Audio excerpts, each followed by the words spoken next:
panel in normal condition. We connected all FCO connection in the relay. Now we are going to trigger the MCP for check the FCO.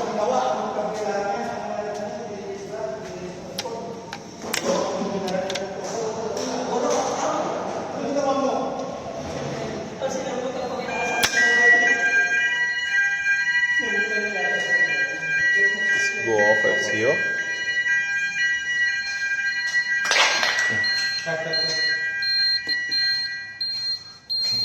Trigger. So FCO is go off. How to set. Then now we check the receipt. We check the FCO. Reset the panel and we check the FCO. It's working. Only this one reset.